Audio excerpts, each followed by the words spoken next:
3 women vanish without a trace, investigators comb for clues and find themselves on the trail of a savvy serial killer.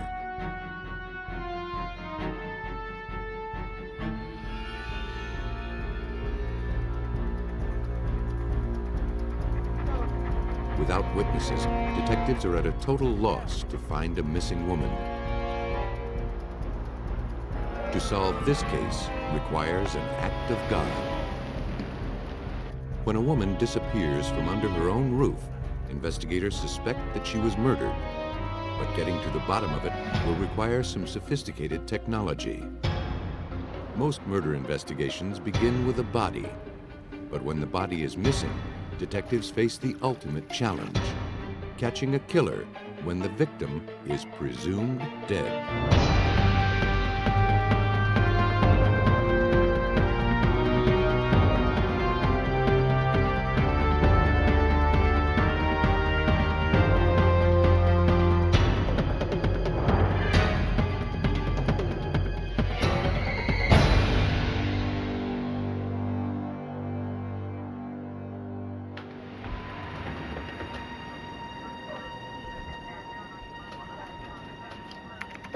Tips hotline. It was a Monday, June 19, 1989, when police in the Kansas City suburb of Overland Park, Kansas, received a call from worried parents.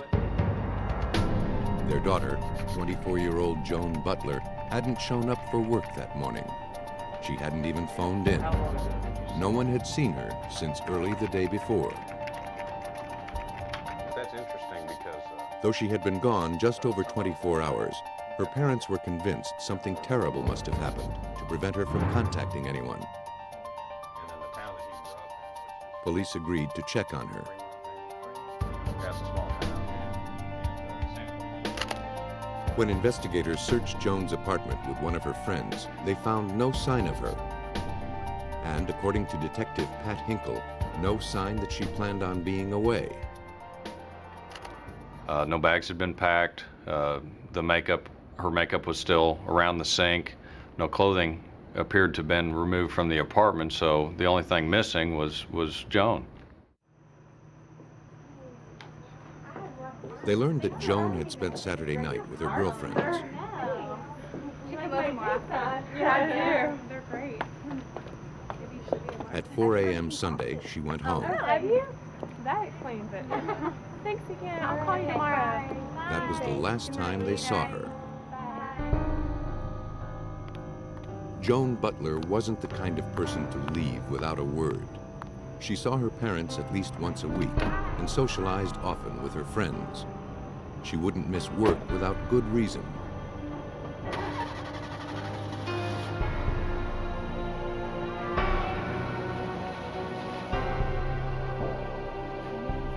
In her apartment, her friend pointed out to police the clothes Joan was last seen wearing, so she had definitely made it home.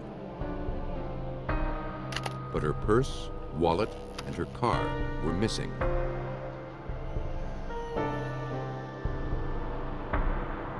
By roll call Tuesday morning, the mystery had deepened. A check of Butler's bank account revealed that $300, the daily maximum, had been withdrawn from an ATM at 6 a.m. Sunday, just 2 hours after she was last seen. It happened again early Monday and early Tuesday. All the ATMs were in the Kansas City area. None had video cameras. The pattern suggested that someone else was in control of Joan Butler's account, and maybe in control of Joan. He had gone down and played, I don't know if you remember. Her family and friends posted leaflets all over Kansas City, describing Joan and her car and pleading for help to find her. Her disappearance made the news, but turned up no leads. Until 1 week later. On June 25th, police got their first tip. Joan's car had been spotted outside an apartment complex 40 miles from her home.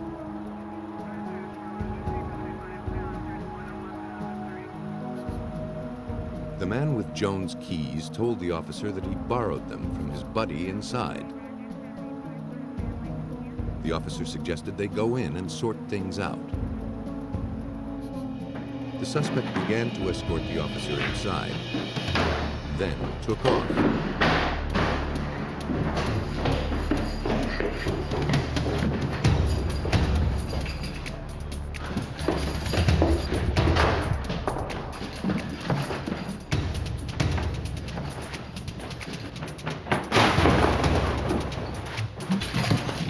He caught the policeman by surprise and made an agile escape.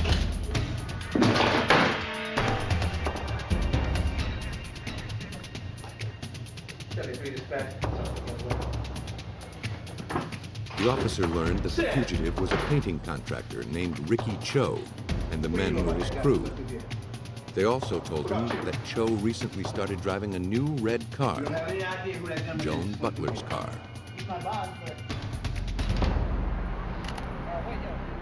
When police examined the trunk, they discovered part of the carpet had been cut away. They also found a dark stain. They presumed it was Joan Butler's blood. According to Detective Hinkle, if that were the case, it would prove that she hadn't left of her own free will. Any experienced officer would then suspect that possibly the trunk had been used for the storage of the person who belonged to the car, you know, the missing person. Investigators couldn't be certain it was Joan's blood without having a sample from her to compare it to. They hoped a new forensic technique called reverse paternity could help them. It works on the theory that a person's DNA shares the same traits as the DNA of her parents. By taking a close look at both parents' DNA, investigators could estimate what their children's DNA might look like. Blood samples would have to be taken from Butler's mother and father. Then the DNA from the blood found in Joan Butler's car would be extracted and compared. The meticulous process would take weeks. Unicorn. While awaiting analysis of the stain, detectives ran a background check on Ricky Cho. The name turned out to be an alias, one of many. His real name was Richard Grissom. He was a 28-year-old ex-con with a rap sheet almost as old as he was. Utility to Heather Keaton of Shawnee. His criminal background included a history of forgery, a history of auto theft, and a prior conviction of homicide in which he killed an elderly woman in the city of Leavenworth, Kansas. He was charged as a juvenile in that crime and served only a few years before he was back on the street. Grissom's father was African American and his mother was Asian, giving him a striking combination of features that allowed him to drastically alter his appearance. Throughout a decade of crime and disguise, he had evaded capture.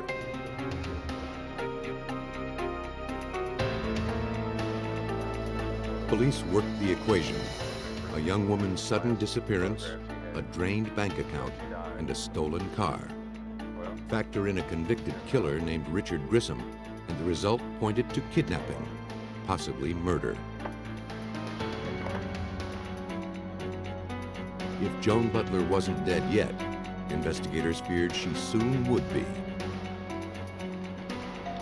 Police fanned out across Kansas City, interviewing friends and colleagues of Grissom, but no one admitted seeing him. After Joan Butler's bank account was emptied, her trail evaporated too. Investigators had no more leads.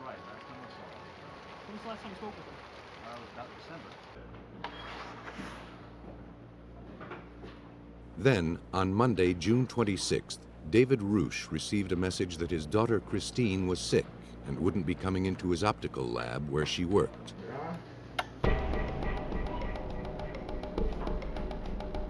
Later that day, Roosh went to her home to check on her. She wasn't there. Neither was her roommate, Teresa Brown, who had also called in sick.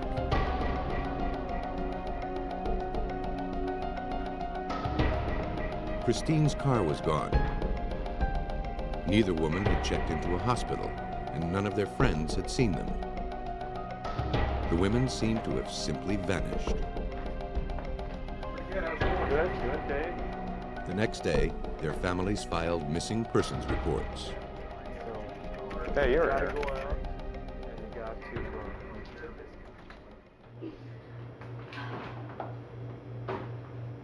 Both women were well liked, with close families and friends. Might go out tonight? Don't think so. Christine, age 22, enjoyed working at her dad's shop. Teresa, also 22, had saved enough money to enroll in college.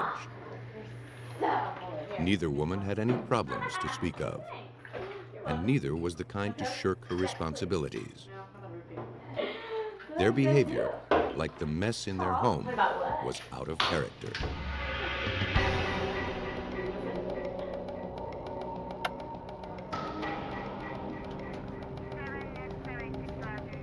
Detectives combed the apartment for clues.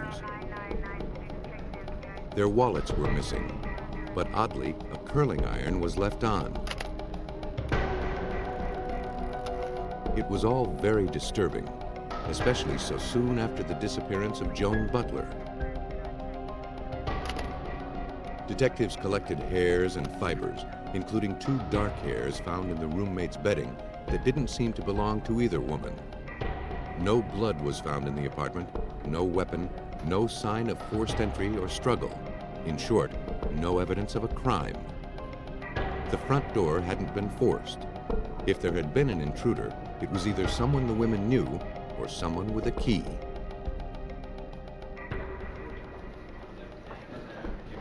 It wasn't much of a case to hand District Attorney Paul Morrison.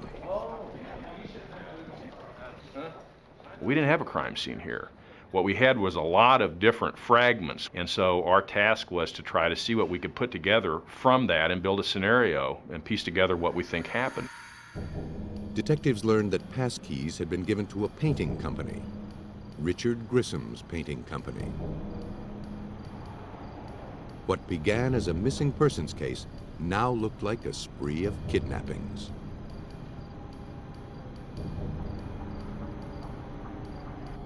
The day after police searched Christine and Teresa's apartment, Christine's abandoned car was found a few hundred yards from her home. On the driver's side fender were fresh flecks of blue paint, but inside they found no viable clues. Later, a check of the roommate's bank records showed another sinister parallel with Joan Butler. Their accounts were quickly drained through multiple transactions. But if investigators hoped to link Richard Grissom to the missing women, they'd need solid proof. It surfaced in the lab when the dark hairs found in the roommate's bedding were analyzed. The hairs proved to be of African-Asian origin, like the suspect. That wasn't the only link. From Grissom's employees, police learned that he had rented a storage locker for his business. Detectives obtained a search warrant to have a look. Inside, they collected some hairs. And outside, a potentially bigger clue, a 6-foot length of duct tape, wadded up and embedded with hair. About every 8 inches, there was a large number of long human hairs, and then a space, and then long human hairs, as if the tape had been used as a gag, had been wrapped around the mouth of someone. Investigators hoped this was what they needed to link Grissom to the victims. They compared the hairs on the tape to those gathered from the missing women's hairbrushes. But the sun had bleached the hair found on the roof, making a definitive comparison impossible.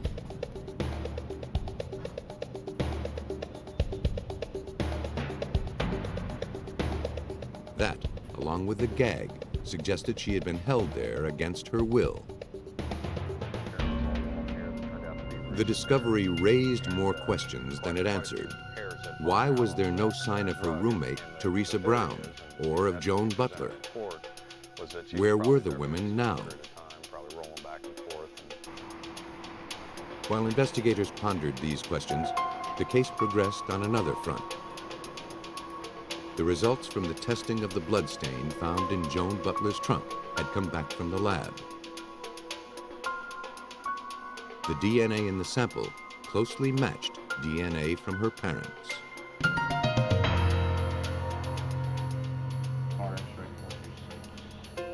Physical evidence now linked Grissom to 2 of the 3 victims.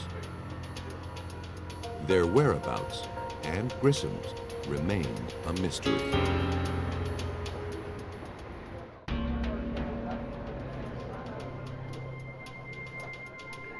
As police searched for Richard Grissom, their hunt led them from Kansas City to Grandview, Missouri, 22 miles away.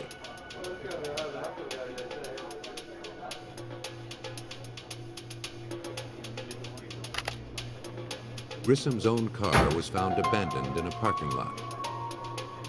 It was taken to the police impound lot, where detectives spent 5 hours processing the incriminating contents. They found false IDs and stolen credit cards, some belonging to Christine Roosh and Teresa Brown. Police also found keys to their apartment, to the home of Joan Butler, and dozens of others.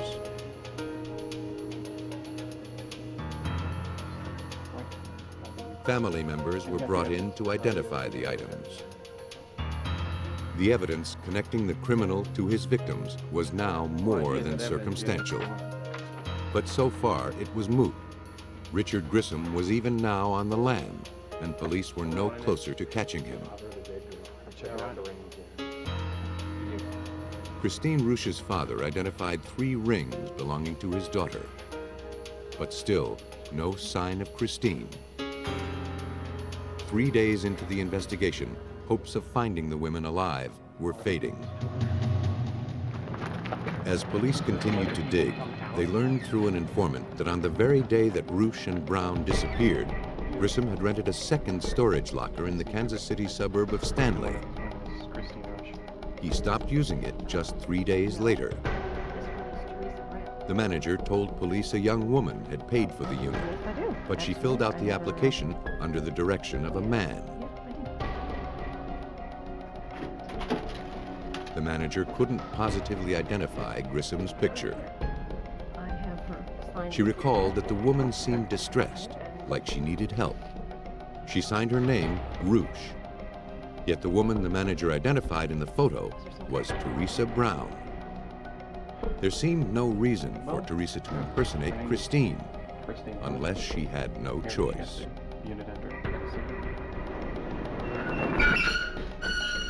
Detectives searched the locker, but found no signs of violence or other leads. Then, on their way out, they spotted something familiar: blue paint. This storage facility had a computerized gate access where you have to drive up, punch in a series of codes, your PIN, if you will, and then it would allow you entry into the storage facility. The poles were set rather close to the touchpad, and it was apparent that several cars had run into these poles in the past. The paint was similar to the paint found on Christine's car. Police took chips from the poles and the vehicle and sent them to the Johnson County Crime Lab, where forensic examiner Gary Dirks analyzed them. The question paint chip displayed no differences when compared against known paint that was removed from a blue concrete pole beside the storage shed that Richard Grissom rented. The blue chip helped police paint a picture of what might have happened in the storage shed. Our belief of the coming and goings from this storage facility was that that's where he was hiding out. That's where he was hiding from the police, and that's where he most likely was hiding Christine Roosh and very possibly Teresa Brown. As Kansas City police continued their search for 3 missing women, a final clue turned up on the other side of town, courtesy of an 18-year-old Good Samaritan.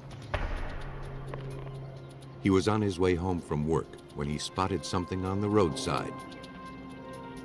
It seemed someone had lost their valuables: a checkbook, credit cards, receipts, and other papers. The young man decided to contact the owner. Her name was Christine Roosh.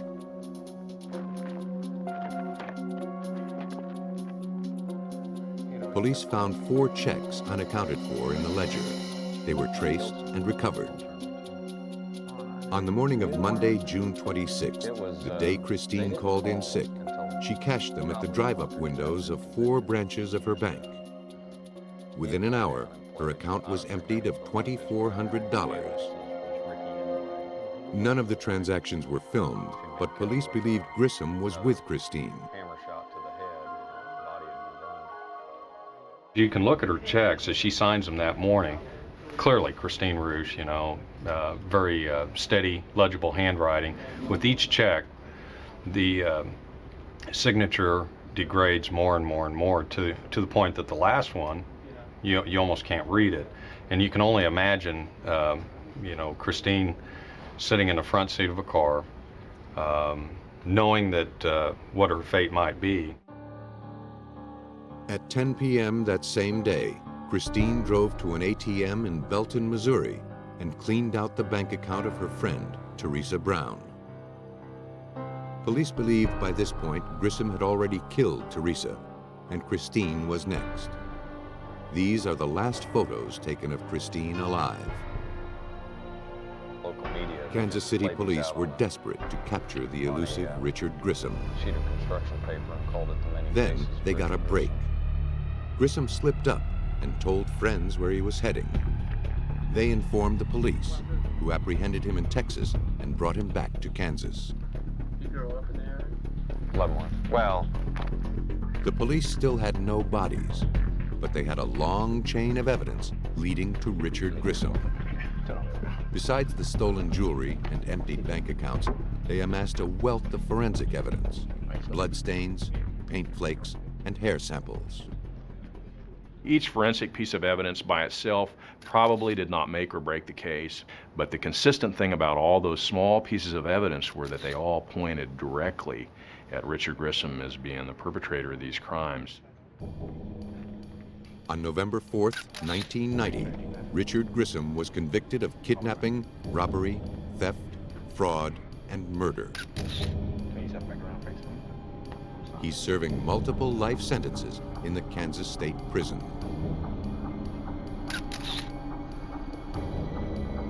Grissom never explained what happened back in Kansas City, but police have their own theories. Grissom had keys to the apartment of Christine Roosh and Teresa Brown, so getting in was no problem for him. He'd also done work in Joan Butler's apartment complex and obtained a key for her unit as well.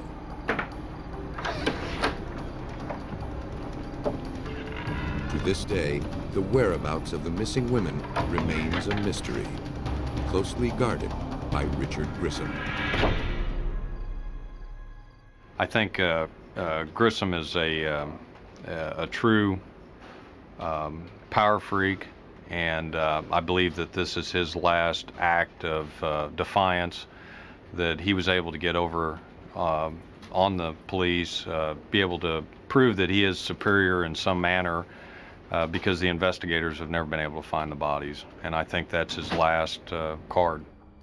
A determined, experienced killer can tax a police department's resources, but so can a killer who acts on impulse. Elizabeth, New Jersey is an industrial town and a residential suburb of New York City. Like any city, it has its share of crime, and its police force is trained to handle whatever might come up, through deadly force or shrewd detective work. Once a criminal is in their sights, they don't give up.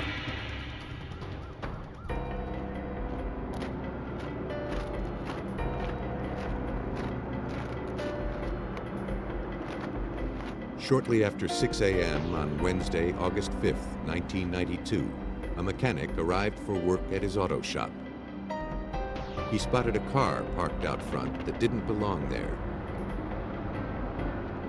He found out the owner was Karen Sherrier. He phoned her to pick up her car, but her parents said she wasn't home. They hadn't heard from her in 2 days.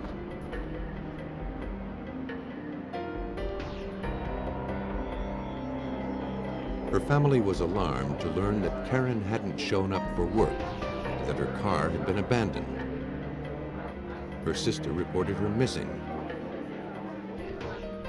Detective Christopher Kenny was assigned to the case. The family was definitely concerned right from the beginning. It was unlike her to not call anybody or contact anybody over a period of time. She has a lot of friends located here in Elizabeth. Her family was down ashore, and she would be in touch with someone. At this time, she hadn't called anyone or spoke to anyone.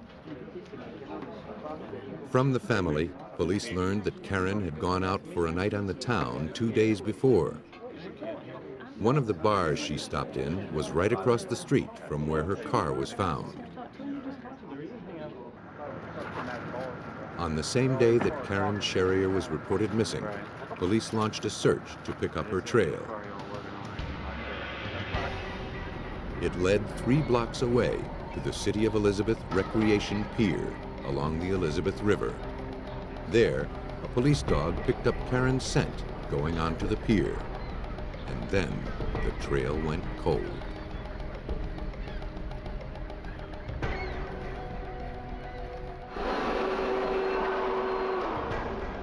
The search for Karen Sherrier took New Jersey detectives back to the last place she was seen, the bar across the street from where her car was parked. The owner and one of his customers recalled seeing Karen early on the morning of Tuesday, August 4th. She was with a man named Joseph Zabita.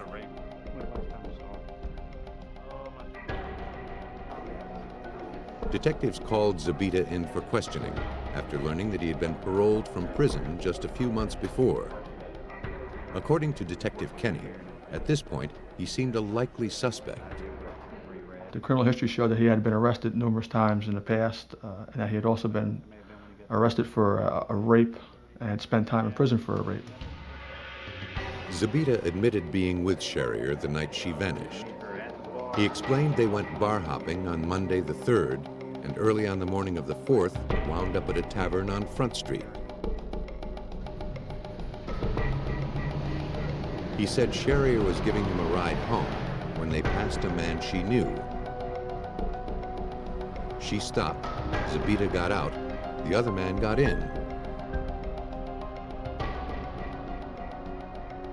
That, Zabita said, was the last time he saw Karen.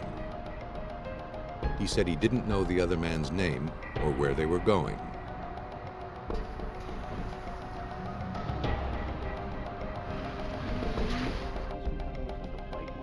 During the interview, detectives noticed a crescent-shaped bruise on Zabita's arm. He explained he had caught it in the tailgate of a pickup truck. That's a bolt.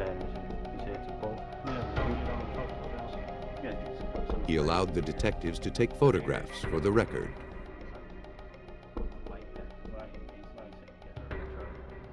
Once we were done interviewing him and talking to him that evening, we had to let him go because we had no evidence to hold him.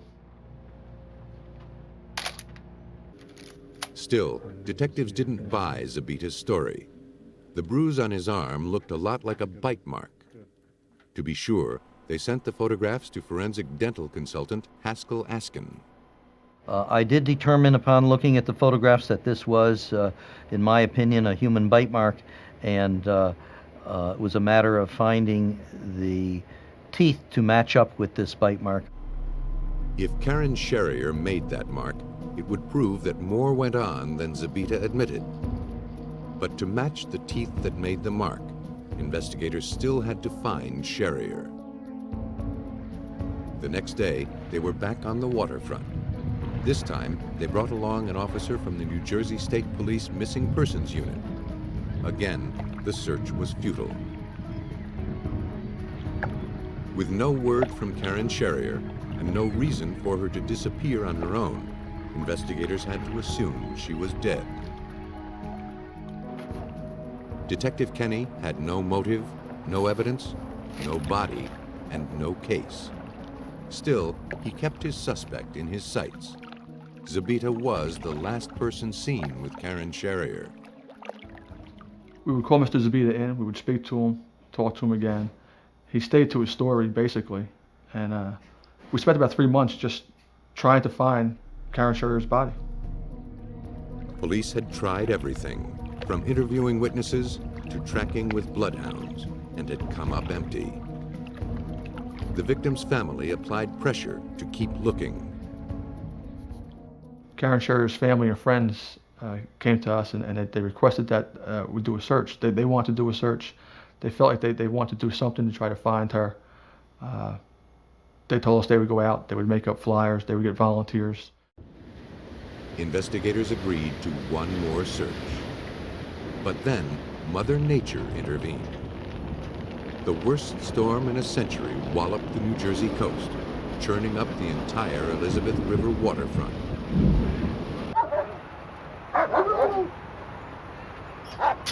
Once the flooding subsided, Sherrier's family insisted that the search proceed. Some 30 police officers, firefighters, and civilians combed the banks of the Elizabeth River, not far from where Karen's car had been found. But the odds of finding anything now seemed astronomical.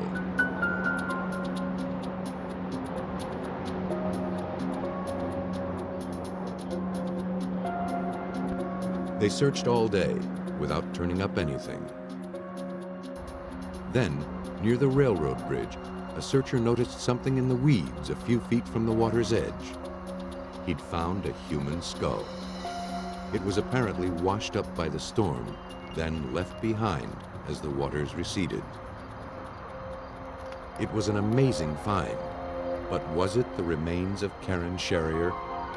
The teeth would provide proof positive, except that every last one of them was missing.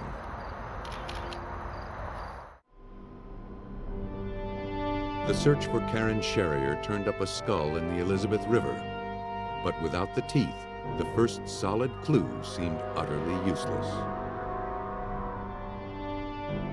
Investigators brought Haskell Askin back on the case to apply his expertise. His first finding was unsettling. Examination of the skull suggested to me that the teeth had been forcibly or traumatically removed from the skull. Even though the teeth were missing, Askin found distinguishing traits in the skull. The shape of the sockets where the teeth had been, the shape of the roots, and a distinctively shaped bone along the sinuses. Askin then compared his findings to skull x-rays taken by Sherrier's dentist. There was no doubt in Askin's mind. The skull was Karen Sherrier's. Armed with these findings, detectives returned to the Zabita household and served an arrest warrant on Joseph Zabita.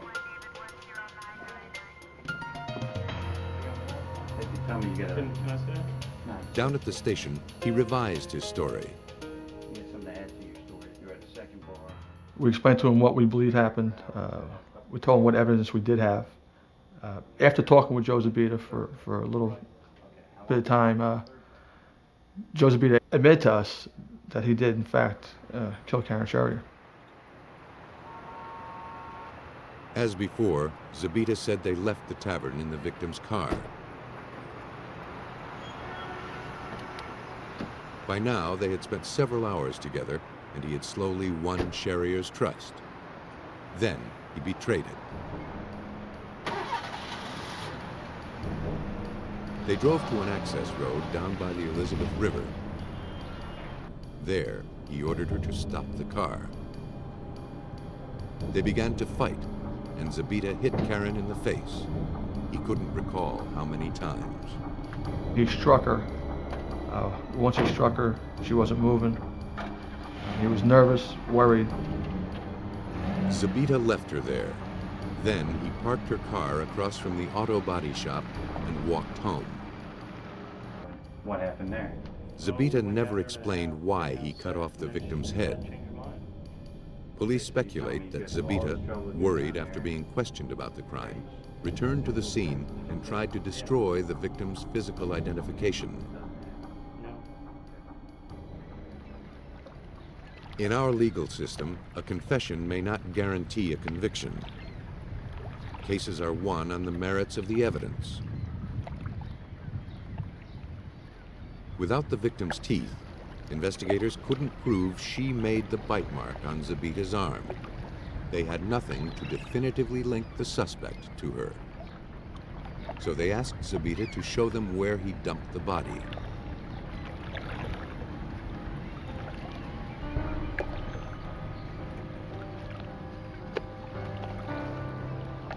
Police divers never found the remains.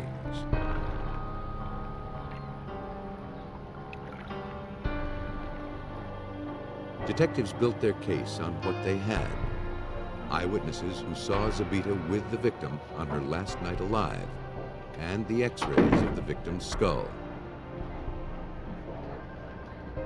Joseph Zabita pled guilty to aggravated manslaughter and was sentenced to life in prison. He won't be eligible for parole for 25 years.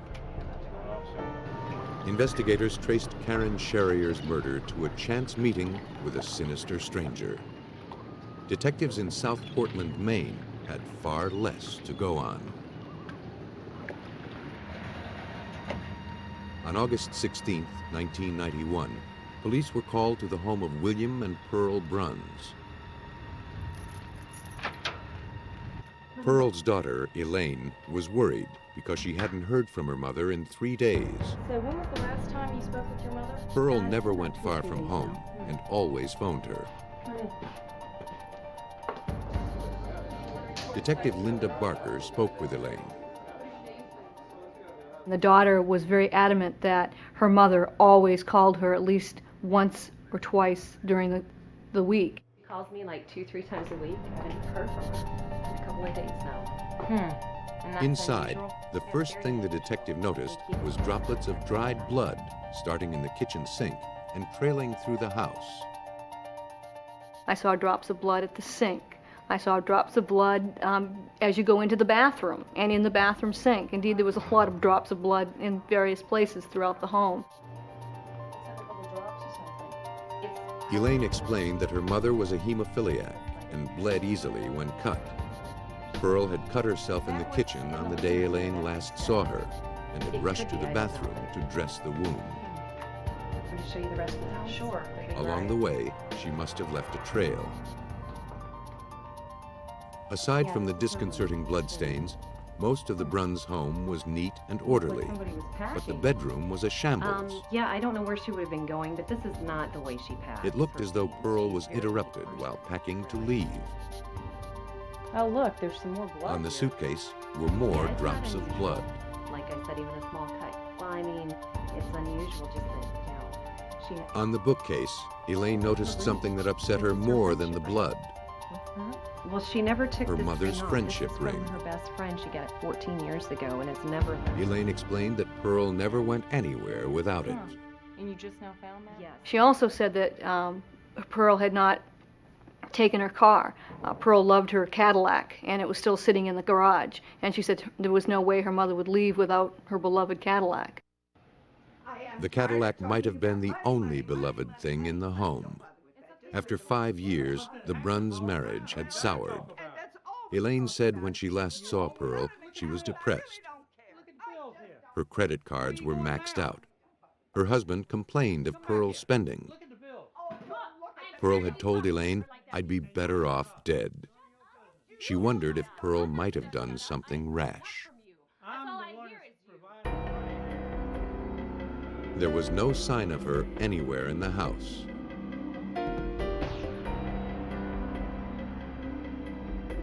The one place the Portland police hadn't looked was a place Pearl rarely ventured: the cellar.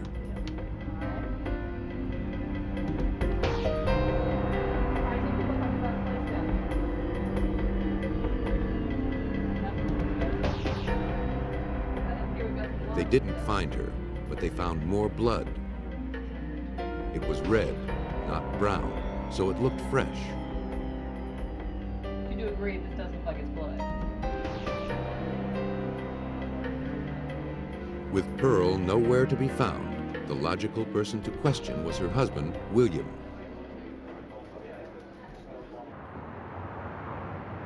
He was a truck driver who was out on the road.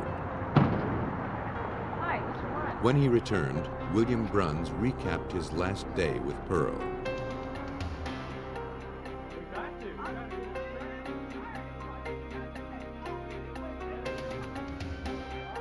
After Elaine left, he said, an argument broke out over the same old thing: money. Around 6 that evening, he left the house. He said he went to a donut shop, ran some errands, then stopped for dinner. When he got home, Pearl wasn't there. She didn't return, and he never gave it another thought. It became very apparent that she didn't just leave, and he just didn't care. Barker launched an exhaustive investigation into the whereabouts of Pearl Bruns. She questioned neighbors. She visited Pearl's old haunts. No one had seen Pearl since she'd been reported missing. Next, Barker phoned taxi services, bus depots, and airlines. Every call was a dead end. If Pearl had left town, it seemed she'd gone on her own 2 feet, or hadn't really left at all. With no sign of Pearl, the detective returned to speak with William Bruns. A casual remark turned into a potential clue. I said, "Gee, Bill, you've had your carpet cleaned." And he goes, "Oh, no, I haven't cleaned it at all." And I said, "Well, then you've replaced it. I mean, this is like brand new rug. I mean, that's how clean it was." And he said, "No, I haven't cleaned it and I haven't replaced it." But a check with neighbors revealed that he had rented a commercial carpet cleaner a few days earlier. Really bad stain, but Why he would cover up such a trivial matter made investigators only more suspicious. By now, 2 months had passed since Pearl Bruns had dropped out of sight. No one had seen her or heard from her. The police suspected she wasn't simply missing, but murdered. They'd handle the case as a homicide. They used cadaver dogs to continue their search. They combed rivers and woods and other places where a body would likely be concealed.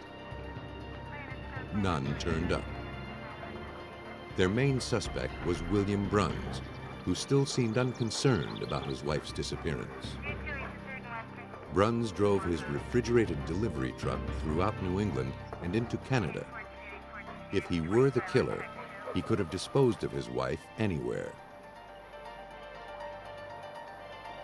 A check of the truck revealed it had been scrubbed clean. No traces of blood were found. In Maine, homicide investigations are conducted by the state police. Sergeant Mike Harriman was assigned to the case. Harriman began with the Brunses' home, if only to rule it out. We wanted to better search the home and the surrounding areas to see if possibly Pearl's remains were within the home, in the basement, or in the surrounding area, possibly buried in a shallow grave. On November 17th, investigators paid another visit to William Bruns. This time, they brought a cadaver dog to search the woods around the house. The search was another dead end. In the cellar, the dog detected something. Yet when police dug, they found nothing. It likely will be. While the This is search not was mine. proceeding, Harriman interviewed William Bruns. Suddenly, the normally stoic Bruns seemed shaken. He broke down and started crying, and we thought, well, maybe we're going to begin to hear something here. And then he just reiterated, "I wouldn't hurt my Pearlie." Now that the case had moved from missing persons to homicide, the detectives analyzed the dark brown stains found all over the Bruns home. Maybe not all of it was Pearl's. Perhaps it wasn't even blood. They didn't want to overlook any detail.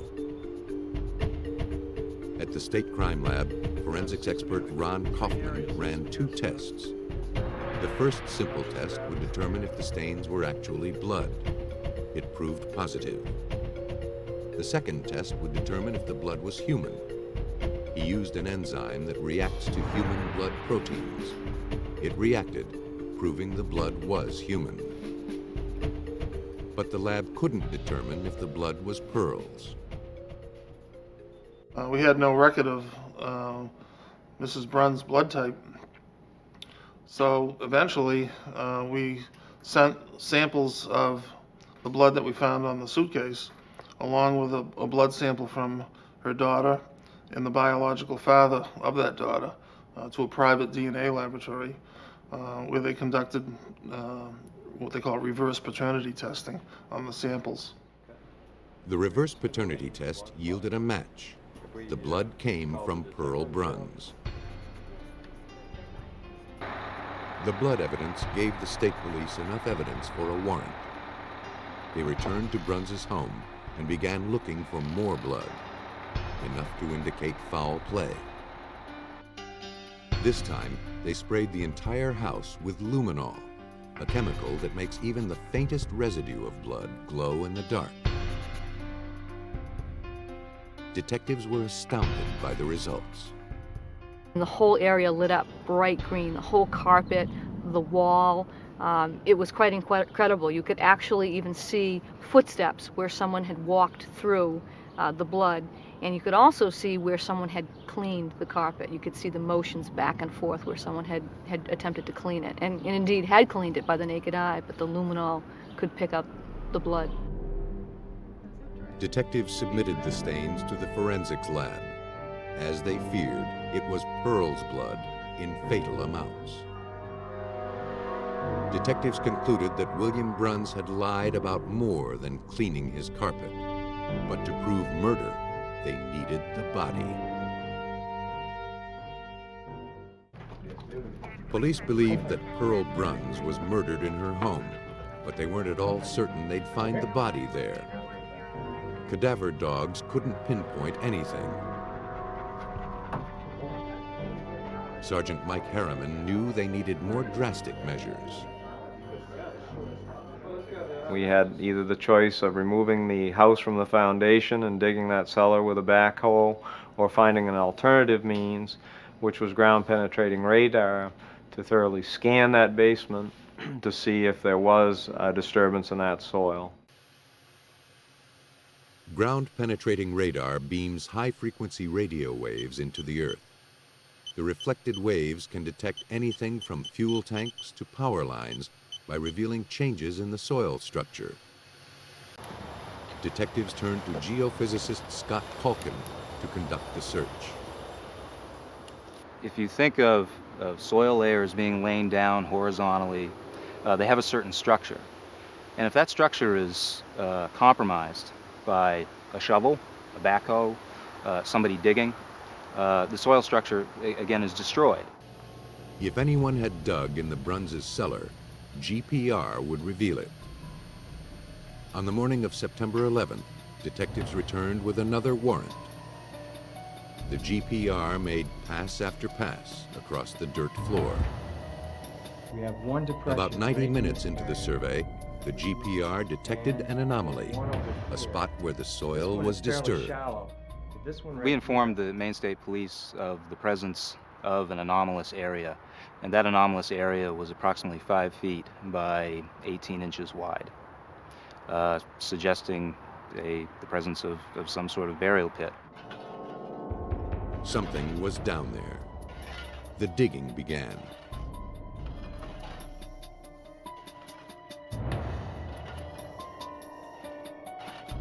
After 5 minutes, police uncovered an oblong object wrapped in plastic and bound with a rope. It was a human body. The body was taken to the medical examiner's office for autopsy. On one arm, they found a wristwatch with a name engraved, Pearl Bruns. The examination showed the victim had been struck hard across the face. It was more than her frail body could bear. She had a broken orbit of her eye, she had a broken cheekbone, broken nasal cannula. Pearl bled to death. If she had been given first aid or a rescue had been called to that home that day, she would have survived the injuries. Confronted with the evidence, William Bruns pled guilty to manslaughter. He was sentenced to 15 years. Bruns never explained why he let his wife bleed to death without calling for help. Police know the couple was arguing, perhaps over Pearl's spending. The half-packed suitcase implied she was threatening to walk out. What is certain is the case assembled against William Bruns. The forensics in this case was extremely important. I had done a considerable amount of legwork over the past year, and yet didn't have the tools that the state police actually had. The cadaver sniffing dog, the luminol, the access to the ground penetrating radar. All these tools made the discovery of Pearl's body possible. Without that, we could literally still be looking for her. Time was, police had to produce a body to prove a murder. No more. Now, murder can be proven when the victim is merely presumed dead.